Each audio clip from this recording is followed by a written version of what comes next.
صلوا عليه وسلموا تسليما اللهم صل على محمد وعلى آل محمد كما صليت على إبراهيم وعلى آل إبراهيم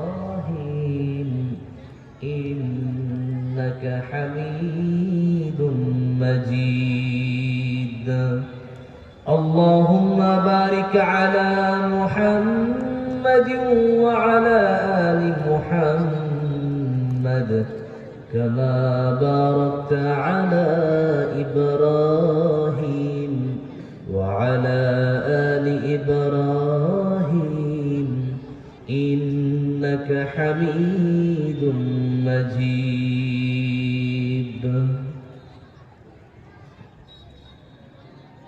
যাদের হৃদয়ে আছে আল্লাহর ভয় তারা কভু পথ ভুলে যায় না আল্লাহর প্রেম ছাড়া এই দুনিয়ায় কারো কাছে কোনো কিছু চাই না যাদের হৃদয়ে আছে আল্লাহর ভয় তারা কভু পথ ভুলে যায় না আল্লাহর প্রেম ছাড়া এই দুনিয়ায় কারো কাছে কোনো কিছু চাই না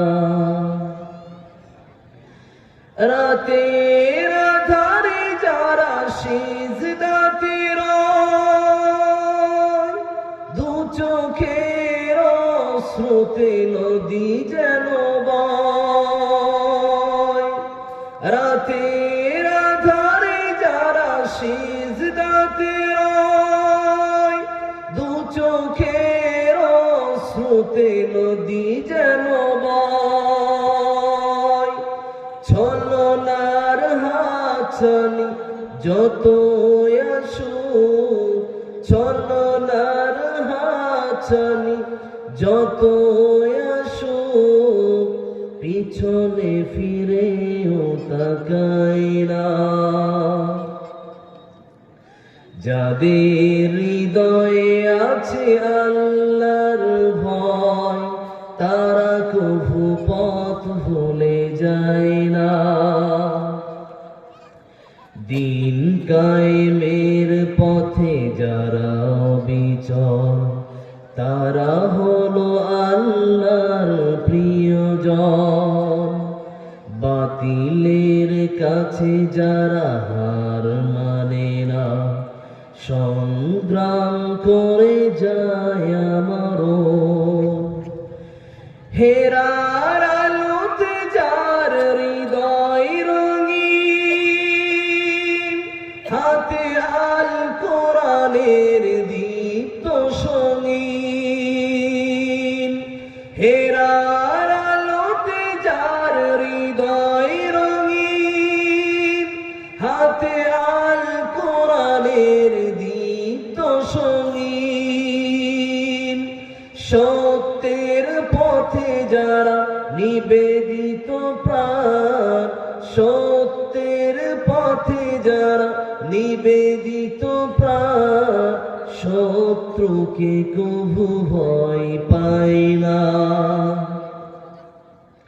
যাদের হৃদয়ে আছে আল্লাহর ভয় তারা কভু পথ ভুলে যায় না আল্লাহর প্রেম ছাড়া এই দুনিয়ায় কারো কাছে কোনো কিছু চাই না কারো কাছে কোনো কিছু চাই না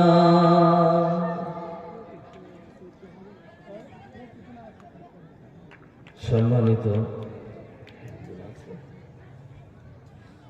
সুযোগ্য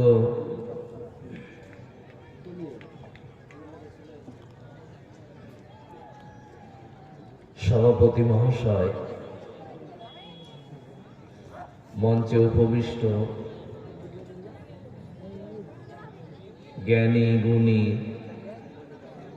ইসলাম দরদি বুজুর্গানে দিন, আলেম ওলামা সমাজ, সম্মুখে উপস্থিত শ্রদ্ধের ও স্নেহের এবং সমবয়সের শ্রোতৃমণ্ডলী, পর্দার অন্তরালে মা ও ভগ্নীগণ, প্রশংসা জ্ঞাপন করছি সেই মহান আল্লাহ পাক রব্বুল ইজ্জতের, যে আল্লাহ আমাদেরকে বাগিচাপুর ইসলামিক নিজামিয়া মাদ্রাসার উন্নতি কল্পে বাগিচাপুর মাদ্রাসা প্রাঙ্গণে হাজির হয়ে কিছু কথা বলার এবং শোনার মতো তৌফিক দিয়েছেন সেই মহান মাবুদের দরগাহে শুকরিয়া জ্ঞাপন করে সকলেই প্রাণ ভরে আওয়াজ দিয়ে পড়ছি আলহামদুলিল্লাহ। অতঃপর অগণিত শান্তির ধারা দরুদ বর্ষিত হোক শেষ নবী আকায়ে নামদার, তাজদারে মাদানী, নবিকুল শিরোমণি আহমদ মুস্তফা মুহাম্মদুর রাসূলুল্লাহ সাল্লাল্লাহু আলাইহি ওয়াসাল্লামের প্রতি সকলেই পড়ছি আমিন। আমি আপনাদের সম্মুখে পবিত্র কোরআনের সূরাতুত তাওবা থেকে মাত্র একটি আয়াতের টুকরা পরিবেশন করেছি। এই আয়াতকে আমার সংক্ষিপ্ত জ্ঞানের দ্বারাতে, আমার সংক্ষিপ্ত জ্ঞান চর্চার দ্বারাতে যতটুকু আমার ভিতরে ইলম এবং জ্ঞান আল্লাহ সঞ্চয় করার তৌফিক দিয়েছেন, সেই স্থান থেকে আপনাদের সম্মুখে দলিল ভিত্তিক সংক্ষিপ্তে তাফসীর করে কিছু আলোচনা করার চেষ্টা করব। আল্লাহ পাক রব্বুল আলামিন আমাদের সকলকে সম্পূর্ণ আলোচনা শুনে ধৈর্য ধারণ করে নিজ জীবনে আমলে বাস্তবায়ন করার তৌফিক দেন, পড়ি সকলে আমিন। আল্লাহ পাক রব্বুল আলামিন তিনি পবিত্র কোরআনের এই আয়াতের ভিতরে তিনি স্পষ্ট করেছেন মসজিদ ভিত্তিক আলোচনা। তবে মসজিদের কথা বলতে গেলেই আমাদের বুকে একটা কোণে ব্যথা উঠে যায়, সেই জায়গাটার নাম হলো বাবরি মসজিদ। মসজিদের কথা বলতে গেলেই আমাদের ভারতবর্ষের ভিতরে বহু মসজিদে তালা লাগিয়ে দেওয়া হয়েছে এবং আগামী সময়েও সেই পায়তারা চালিয়ে যাওয়া হচ্ছে, ষড়যন্ত্র করা হচ্ছে যে বহু মসজিদকে তালা মারা হবে। তন্মধ্যে অন্যতম বর্তমানে সারা পৃথিবীর ভিতরে একটি মসজিদ, যেই মসজিদটা যদিও আমরা কোরআন এবং সুন্নাহের যারা অনুসারী বলে দাবি করি, আমরা হয়তো সেখানকার ইমাম বা মুয়াজ্জিন নই, সেখানকার মসজিদের ইমাম এবং মুসল্লি এবং মুয়াজ্জিন বেশিরভাগই তারা আমাদেরই মুসলমান ভাই, তারা হলেন হানাফি মাযহাবের মানুষ। মসজিদটির নাম দিল্লি জামে মসজিদ। এই মসজিদের সিঁড়ির তলাতে নাকি কোনো একটা ঠাকুরের নাকি ওখানে একটা জন্ম হয়ে আছে, যেমন নাকি বাবরি মসজিদের তলাতে কোনো একটা কিছু খুঁজে পেয়েছে, যা যতদিন পর্যন্ত আদালতে কেস চলেছে, মামলা চলেছে, সেইখানে যে ঠাকুর আছে বা ছিল এটা কেউ প্রমাণ করতে পারে নাই। বর্তমানে যেই মসজিদটাকে নিয়ে আজকের ষড়যন্ত্র করা হচ্ছে, অর্থাৎ দিল্লি জামে মসজিদও ষড়যন্ত্রের কবলে। এই মসজিদের সিঁড়ির তলাতে নাকি আরো কিছু আছে। তারা বলছে এটা নিয়ে গবেষণা করলে, এটা নিয়ে যদি যাচাই করা হয়, তাহলে কিছু না কিছু তথ্য পাওয়া যাবে। ইতিপূর্বে আমাদের হানাফি মাযহাবের ভাইদের আরেকটি মসজিদ, আমাদের দেওবন্দি ভাইদের আরেকটি মসজিদ যেই মসজিদটা খুবই বিখ্যাত, পৃথিবীর ভিতরে যেই জায়গাটাকে বলা হয় মারকাজ, ওই জায়গার নাম হলো দিল্লি নিজামুদ্দিন আউলিয়া মসজিদ। এই যে মারকাজের মসজিদ, এই মসজিদে একটা সময় বলা হয়েছিল এই মসজিদ থেকে নাকি করোনা ছড়ানো হয়, হয়নি? চক্রান্ত করে সাংবাদিকরা দৌড়াদৌড়ি করে করে ওই মসজিদের একটা প্রান্তে একটা সাইডে তালা লাগিয়েছিল। তবে হ্যাঁ, আল্লাহর রহমতে ওই মসজিদে তালা লাগাতে পারে নাই। মানুষ যেভাবে চক্রান্ত করে লেগে আছে যে আমাদের মসজিদগুলোকে বন্ধ করতে হবে, বন্ধ করতে হচ্ছে, এর অন্যতম কারণ কি আমরা কি বলতে পারবো? এর অন্যতম কারণ হলো মসজিদের প্রয়োজনটা কি? মসজিদের প্রয়োজন কি? ইবাদত করা। মসজিদ লাগবে কি জন্য? সেখানে গিয়ে আমরা ইবাদত করব, কোরআন তেলাওয়াত করব, তাহাজ্জুদের নামাজ পড়ব, সুন্নাত পড়ব, নফল পড়ব। যদিও ওগুলো বাড়িতে পড়া চলে, বাড়িতে পড়াই প্রয়োজন, উত্তম, কিন্তু তারপরেও আমরা বেশিরভাগই সুন্নাত এবং নফল নামাজ কোথায় পড়ি? মসজিদেই পড়ি। এবং বাধ্যতামূলক আমাদের পুরুষদের জন্য মসজিদের জামাতে নামাজ পড়া আমাদের পুরুষদের জন্য জরুরি।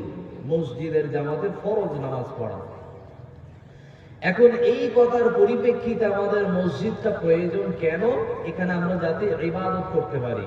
এখন মুসলমানের সমীক্ষা বলছে, বর্তমান সময়ের মুসলমানের সমীক্ষা, মুসলমানরা 98.9 মুসলমান নামাজ পড়েই না। কথা কি ভুল বলেছি? এটা বর্তমান সময়ের সমীক্ষা বলছে, আমি বলিনি।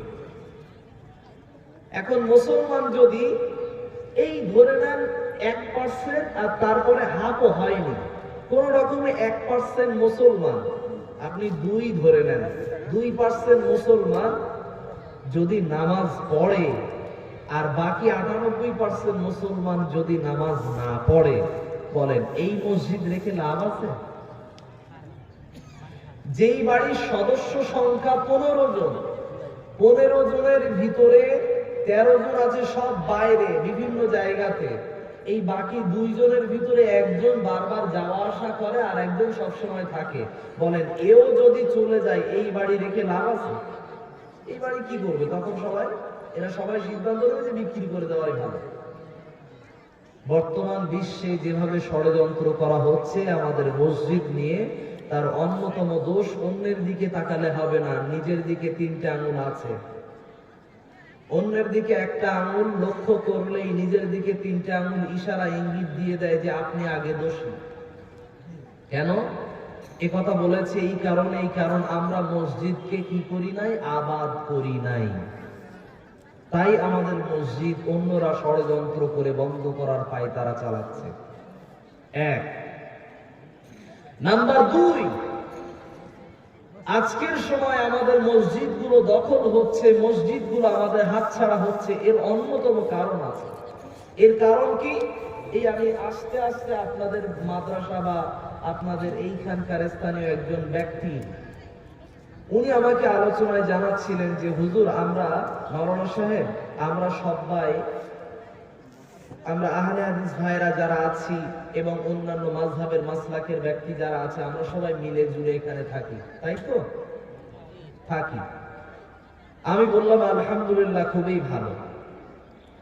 এটা শুকরিয়া জানানোর মতো বাক্য, আলহামদুলিল্লাহ, খুবই, এটা আল্লাহর কাছে কবুলিয়াতের মতো একটা কাজ, যেটা মুসলমানরা সবাই এক হয়ে থাকতে পেরেছে। এর জন্য আমি একেবারেই বলেছি সুম্মা আলহামদুলিল্লাহ।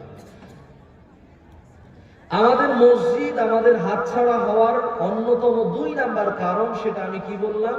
সেটা আমার বলার উদ্দেশ্য হলো আমাদের বিভক্তি। দেখেন, মসজিদে বিড়িখোরের উঠতে নিষেধ নেই, কথা ভুল বলেছি? নিষেধ নাই। মসজিদে যে দাড়ি চাচ্ছে তার মসজিদে ওঠা নিষেধ আছে? নাই। যে সুদ খায় তার মসজিদের ওঠা নিষেধ আছে? নাই। যে চারিদিকে পরকিয়া করে বেড়ায়, স্ত্রী আছে তারপরেও চারিদিকে গন্ধ শুকে শুকে বেড়ায়, এর নাক বড্ড লম্বা, তার মানে কুত্তার থেকেও এর নাক খারাপ। যারা পরকিয়া করে বেড়ায় কুকুরের থেকেও এদের চরিত্র খারাপ, তার জন্য বললাম এদের নাক কুকুরের থেকেও খারাপ। তো এই সমস্ত ব্যক্তি যারা আছে এদেরও মসজিদ ওটা কি নিষেধ না। এলাকায় যে ব্যক্তি চোর, আমরা জানি এই ব্যক্তিটা চুরি করেছে বা ডাকাতি করেছে, আমরা জানি, গ্রামের লোক সবাই কম বেশি জানে, সেই লোকটারও মসজিদ ওটা নিষেধ না। কিন্তু মসজিদ যখন হবে, এই মসজিদে যেই ব্যক্তি জোরে আমি বলবে মসজিদ থেকে বের করে দেবে, আছে না নাই? দুই, যেই ব্যক্তি পায়ের সাথে পা মিলাবে মসজিদ থেকে বের করে দেবে, আছে না নাই? তিন, যেই ব্যক্তি পায়ের সাথে পা মিলাচ্ছে না, এই তুমি অন্য মাযহাবের মানুষ, তাই মসজিদ তুমি পড়লে কেন না? তুমি জানো এটা আহলে হাদিস মসজিদ, এই মসজিদ ঢুকলে কেন? ঠিক না।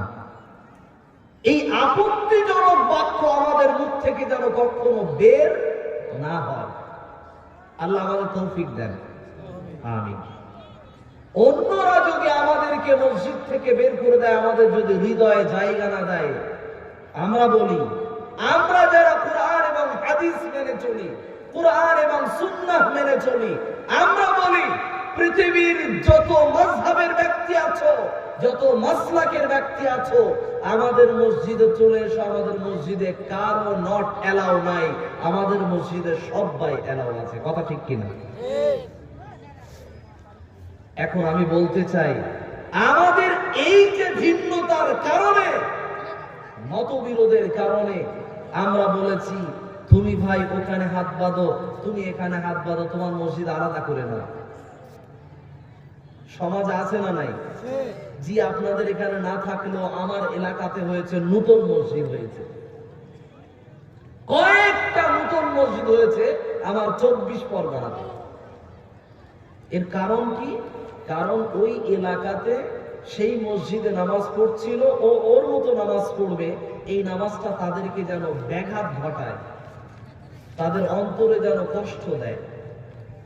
আমি আপনার উদ্দেশ্যে বলতে চাই, এই মসজিদে যেই ব্যক্তিটা মাতাল তাকে বের করা হয়নি, তাকে নিয়ে আপত্তিজনক কথা বলা হয়নি, সুদখোরকে নিয়ে আপত্তিজনক কথা বলা হয়নি, দাড়ি চাচা ব্যক্তিকে নিয়ে আপত্তিজনক কথা বলা হয়নি, বেনামাজিকে নিয়েও আপত্তিজনক বাক্য বলা হয়নি, যারা শুক্রবারের নামাজ পড়ে, শুধুমাত্র ঈদের নামাজ পড়ে, তাদেরকে নিয়েও সমাজ থেকে বয়কট করার কথা বলা হয়নি। যেই মাত্র কুরআন এবং হাদিস মানার পরে সল্লু কামা রাআইতুমুনি উসাল্লি, তোমরা নামাজ ওইভাবেই পড়ো যেভাবে বিশ্বনবীকে নামাজ পড়তে দেখো, ওই কায়দা ওই রুকুন অনুপাতে নামাজ পড়ো, এটা যখনই ওই ব্যক্তিটা করতে গেছে, সাথে সাথে সমাজ থেকে বয়কটের ডাক এসে গেছে। কথা ঠিক না ভুল? এই সমাজের, আমাদের মুসলমান সমাজের ভিতরে আছে। ভাই, আমি কোন মাসলাক মাযহাবের বিভক্তির জন্য আমি কথা বলিনি, আমার মনের দুঃখটা, আমি ক্ষোভটাকে আমি প্রকাশ করেছি। যে আমি বলতে চেয়েছি, আমাদের মসজিদগুলো বেদখল হওয়ার কারণ একটাই। এক নাম্বার কারণ, আমরা মসজিদ আবাদ করিনি। দুই নাম্বার কারণ হলো আমাদের বিভক্তি, আমরা এক নাই, আমাদের একতা নাই। পৃথিবীতে দেখেন, ইহুদি তারা সবাই এক হয়ে গিয়ে একটি দেশে জড়ো হয়েছে, তার নাম অবৈধ দেশ, ওই দেশটার নাম হলো ইসরায়েল। এরা সবাই দেখেন এক হয়ে সারা পৃথিবী থেকে সাপোর্ট করছে। ওরা একটা ফান্ড তৈরি করে রেখেছে, সেই ফান্ডের দ্বারা এই ইসরায়েলরা কি করে, ইসরায়েলদের একটা ফান্ড আছে, ইহুদিদের একটা ফান্ড আছে, ওই ফান্ডে সকল ইহুদিরা সারা পৃথিবীতে যত ইহুদি থাকে সেইখান থেকে তাদের ব্যবসা বাণিজ্য, আয় রোজগার, ইনকাম যত থাকবে তার থেকে 10% ওই দেশে তারা ওই ফান্ডে জমা করে। এই জমা করার পরে এই টাকা থেকে কি হয়, নতুন নতুন যারা আবিষ্কারক আছে, তার মানে আবিষ্কারক মানে ইতিপূর্বে আজ থেকে 40 বছর পূর্বে সবাই দাঁত মাজতো কি দিয়ে বলেন তো? 40-50 বছর আগে বেশিরভাগই সবাই নিমের দাঁতন অথবা খেজুর গাছের দাঁতন, এটা অথবা যে কোনো মেসোয়া। নাম্বার 2, কেউ কি করতো, মাজন। কথা কি ভুল বলছি? মাজন। নাম্বার 3, কেউ সকালবেলা কি করতো, ওই চুলা থেকে ছাই তুলে নিত, নিয়ে ওটা দিয়েই মাজা শুরু করে দিত। ঠিক না বল? ছিল। এখন এটাকে নিয়ে নতুন একটা আবিষ্কার করতে হবে না, এসব থেকে ফিরিয়ে আনতে হবে, মানুষকে স্ট্যান্ডার্ডিটি শেখাতে হবে। স্ট্যান্ডার্ডিটির নাম কি? কোলগেট। এই কোলগেট মানুষকে মাজাতে হবে। কোলগেট হতে হতে এটা চললো, আস্তে আস্তে চললো। কখনো নাম থাকলো রেড, কখনো নাম থাকলো বুলবুল, কখনো নাম থাকলো বাবুল, কখনো বিভিন্ন রকম নাম দেওয়া হলো। শেষমেশ বর্তমান সময়ে সব থেকে দামি এবং ডাক্তারদের সাজেস্টেড একটা বিষয়ের কোলগেটের নাম হলো সেন্সোডাইন। এটা কাদের তৈরি? ইসরায়েলের তৈরি। এরা যখন নতুনত্ব কোনো কিছু আবিষ্কার করবে, এই যেই ব্যক্তিটা নতুন উদ্যোগ নেবে, এই উদ্যোগটাকে ওই যে সারা পৃথিবী থেকে যত ইহুদিরা 10% মানে ইনকামের, নিজের ইনকামের 10% টাকা পয়সা জমা করেছে, ওই টাকা থেকে, ওই ফান্ড থেকে এই নতুন উদ্যোগটাকে সহযোগিতা করা হবে। সহযোগিতা করার পরে তাকে শিখিয়েই দেওয়া হয়েছে, তুমি প্রথমে ব্যবসা যখন শুরু করবে, ওই বিজনেস যখন তুমি শুরু করবে, তখন তুমি প্রথমে লস খাবে, তোমার লস হবেই, এটা ধরে রাখতে হবে। তুমি বাজারে ভালো করে বাজারজাত করতে পারবে না, সকলকে টেক্কা দিয়ে ও সকল কম্পিটিশনের সঙ্গে প্রতিযোগিতা করে তাদের মুখোমুখি তুমি দাঁড়াতে পারবে না, প্রথমবার তোমার লস হবেই হবে। দ্বিতীয় ধাপে আবার তোমাকে সহযোগিতা করা হবে, ওই লসের ধাক্কাটাকে তোমাকে ধরে রাখতে হবে। তৃতীয় ধাপে তারপরে একটু একটু করে লাভ হবে, ওটাকেও তোমাকে ধৈর্য ধারণ করে ধরে রাখতে হবে। চতুর্থ ধাপে পৃথিবীর কেউ তোমাকে আর ধাক্কা দিয়ে পেছনে আনতে পারবে না, পৃথিবীর কেউ তোমাকে পিছনে ধাক্কা দিয়ে আনতে পারবে না, টেনেও আনতে পারবে না। এর নাম হলো ব্যবসা বাণিজ্যের মাধ্যম। এই পদ্ধতি অবলম্বন করেই চলে ইহুদিরা। এই কারণে আজকের বিশ্বে প্রতিটা ঘরে ঘরে রাজ করছে। এর একটা কারণ বলি, এর একটা কারণ কি একটু আপনি দেখেন। আপনি বলবেন ঘরে ঘরে রাজ করছে কিভাবে? ঘরে ঘরে রাজ করছে এভাবেই। আপনি দেখেন, বাড়িতে এরকম কোন বাড়ি আছে যে বাড়িতে হোয়াটসঅ্যাপ ব্যবহার হয় না? আছে? এরকম কোন যুবক ছেলে আছে বা যুবতী বোন আছে যে ফেসবুক ব্যবহার করে না? আচ্ছা, ফেসবুক বাদ দেন, ইন্টারনেট ব্যবহার করে না, এরকম কোন বাড়ি আছে? আর এখন আর নাই। এরকম কোন বাড়ি আছে যেই বাড়িতে মোবাইল নাই? আছে? নাই। প্রতিটা বাড়িতে বাড়িতে ইহুদিরা রাজ করছে। এই কথা বলতে গিয়ে আমি বলছিলাম, ফেসবুক তৈরি ইহুদির, হোয়াটসঅ্যাপ তৈরি ইহুদির, টুইটার তৈরি ইহুদির। আপনি যদি কম্পিউটারের দিকে আসেন, কম্পিউটারের সব থেকে ভালো ব্র্যান্ডে যদি আসেন, সেগুলো ইহুদির তৈরি। ল্যাপটপের দিকে আসলে সব থেকে ভালো এবং দামি ল্যাপটপ, সেটাও ইহুদির। মোবাইলের দিকে দামি মোবাইলে যদি আসেন, অ্যাপেল আইফোনে যদি আসেন, সেটাও ইহুদির। আপনি যেদিকে আসবেন সব ইহুদিরা আপনার উপরে রাজ করছে। পা থেকে মাথা পর্যন্ত যেগুলো আপনি ব্যবহার করছেন, এর ভিতরে বেশিরভাগ ইহুদিরা আপনার ভিতরে দখল দিয়ে আছে। এখন এই প্রাঙ্গণে, এই জলসার প্রাঙ্গণে যতজন মানুষ আছে, এরা আজকের দিনে হয়তো কম বেশি মাথায় টুপি দেওয়া আর পাঞ্জাবি পরেছে। এরা সাধারণত সবাই কি পাঞ্জাবি পরে? সবসময় সবাই কি পরে? প্যান্ট এবং শার্ট।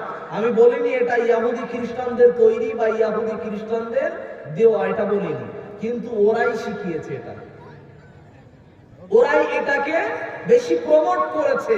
সারা পৃথিবীতে জামা এবং কাপড় কিভাবে মানুষকে লজ্জাকে কেড়ে নেওয়া যায়, কিভাবে মানুষের টাইট ফিট জামা কাপড় তৈরি করে তাদের ব্রেনটাকে ওয়াশ করানো যায়, এভাবেই তারা বুদ্ধি করে করে তারা কি করেছে, পৃথিবীর সারা দিকে, পৃথিবীর চারিদিকে তারা নিজেদের কর্তৃত্ব বিস্তার করে ফেলেছে।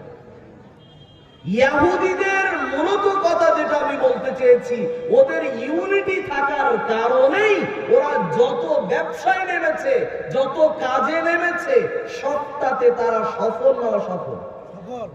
সফল। আর আমরা মুসলমানরা এখন এক হতে পারি নাই। কেন বলেছি এই কথা? আচ্ছা, ফিলিস্তিনের মুসলমানরা মার খায়, তার পাশে মিশর নেই, ইরাক নেই, তার পাশে আর অন্যান্য দেশ নেই? আছে। মুসলমানদের পাশে বহু দেশ আছে, তারপরেও মুসলমান মার খায়। কেন? কারণ মুসলমানের এই যে বলে না, আমার আকীদা আলাদা, ওর আকীদা আলাদা, ওর মাসলাক আলাদা, আমার মাসলাক আলাদা, ওর মাযহাব আলাদা, আমার মাযহাব আলাদা, ওর মসজিদ আলাদা, আমার মসজিদ আলাদা। দিল্লি একটা মসজিদে আগুন জ্বালিয়েছিল না একবার? এই দিল্লির মসজিদে আগুন জ্বালিয়েছিল যে সময়ে, সেই সময় আমি কথা বলেছিলাম জুমার খুতবায়।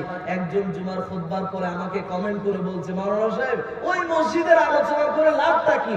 ওই মসজিদ, ওটা কাদের মসজিদ? তো বেরেলিদের মসজিদ আগুন লাগিয়েছে। কাদের মসজিদে? বেরেলিদের মসজিদে আগুন লাগিয়েছে। আমি বলছি, ভাই, ধান খেতে যদি 4টে গরু ধান খায়, একটা গরুকে মারার পরে বাকি গরুকে মারবে না মালিক? একটা গরুকে যখন মেরেছে, বাকি 3টে গরু দৌড়ে চলে গেছে। এই চলে যাওয়ার পরে 3টে গরুকে জিজ্ঞাসা করা হচ্ছে, একজনকে মারলো, ওর পালানোর কথা ছিল, তোরা তুই 3জন পালালি কেন? বলছে, আমরা 3জন পালাইছি কেন বুঝতে পারিসনি? এর কারণ হলো, ওর প্রথম বাড়ি করেছে, এর পরের বাড়িটা আমার করতো। কথা ঠিক কিনা? একটা মসজিদে আগুন জ্বালিয়েছে, এটা হলো সংকেত চিহ্ন, এটা হলো আপনার হুঁশিয়ারি চিহ্ন। হুঁশিয়ারি করা হয়েছে। একটা মসজিদে দাঙ্গা করে আগুন লাগানোর উদ্দেশ্য, আগামী সময়ে যখন যেখানে সুযোগ পাবে সেখানেই আরএসএস নামক এই সব থেকে এই দেশের জঘন্য সংগঠন, এই সংগঠনের মাধ্যমে দেশের ভিতর একটা অহিংসা, মানে হিংসা ছড়ানোর জন্য সব সময় পায়তারা চালিয়ে যাচ্ছে। আমাদের এই রাজ্যের ভিতরে এই আরএসএস দের কবলে, হিংসার কবলে পড়ে গেছিলেন আমাদের একজন আমাদের পরিচিত আলোচক, তার নাম হলো শাহিনুর রহমান। শাহিনুর রহমান সাহেবকে সংবাদ মাধ্যমেও জঙ্গি তকমা লাগানোর চেষ্টা করা হয়েছিল, তাকে খুব খোঁজ খবর নেওয়া হচ্ছিল, কিন্তু তাকে সেই সময়ে তার উকিলের দ্বারাই প্রমাণপঞ্জি নিয়ে ডাইরেক্ট তিনি আদালতের দ্বারস্থ হয়েছিলেন বলে তিনি বেঁচে গিয়েছিলেন। না হলে তাকেও কোথায় থাকতে হতো? কোথায়? জেলখানায়। কেন এই কথা বলেছি? কারণ এই ষড়যন্ত্রের কবলে ফেলেছিল, তাই সেই সংগঠনের নাম আরএসএস। এরা দেশ, এই ভারতবর্ষ যখন স্বাধীন হয়েছিল, তখন এই দেশের সব থেকে জঘন্য সংগঠন এবং এদেশের নিয়ম বহির্ভূত সংগঠন বলে যেই সংগঠনের তকমা লাগিয়ে দেওয়া হয়েছিল, ওই সংগঠনের নাম আরএসএস। বর্তমান সময়ের স্কুলের সিলেবাস গুলো দেখেছেন আপনি? স্কুলের সিলেবাস গুলো কিভাবে তৈরি করা হচ্ছে? সেখানেও ঠাকুরের নাম দেওয়া হয়। ছোট ছোট বাচ্চা যাদের 2 বছর বয়স, তারা যখন ওই অঙ্গনওয়াড়ি স্কুলে যায়, তাদেরকে কবিতা শেখানো হয়, সেখানে ওই ঠাকুর দেবদেবী বিষয় নিয়েও কবিতা শেখানো হয়। এবং বিদ্যার দেবী যে সরস্বতী, এটাও বাচ্চাদের মাথায় ঢোকানো হয় যে বিদ্যার দেবীর নাম কি, বাচ্চাদেরকে মুখস্থ করানো হয় বিদ্যার দেবীর নাম সরস্বতী। আমি আপনাকে বলতে চাইছি, আপনি আকীদা নিয়ে আর মাসলা মাসাইল নিয়ে আর মাযহাব নিয়ে যদি পড়ে থাকেন, আপনার মসজিদ কোন দিক থেকে আউট হয়ে যাবে আপনি জানতে পারবেন না। এই বর্তমান সময়ে, আজকের সময়ে আমাদের মুসলমানরা এই মাদ্রাসায় অমুক মাযহাবের লোক পড়তে পারবে না, ওই মাদ্রাসায় অমুক মাসলাকের লোক দাখিল নিতে পারবে না, এই সমস্ত কথা নিয়ে আমরা বেশ যখন বাড়াবাড়ি করছি, এই সময়েই হায়দ্রাবাদের হাইকোর্টে সেখানে মামলা চলছে। কি জানেন? এই মাদ্রাসা বোর্ড যেটা, এই মাদ্রাসা বোর্ড বন্ধ করার জন্য হাইকোর্টে সেখানে কেস চলছে। এই এক সপ্তাহ খবর বলছেন। অথচ আমরা মাদ্রাসা বোর্ডটাকে একেবারে নির্দ্বিধায় নিজের ইচ্ছা মতো কিছু না মনে করে এইভাবেই চালিয়ে যাচ্ছে। এবং এই যে মাদ্রাসা যেগুলো আছে, এই মাদ্রাসাগুলো এখান থেকে 20 বছর আগে থেকে একরকম একটা দল আমাদের পশ্চিমবঙ্গে এই মাদ্রাসাগুলোকে বলেছিল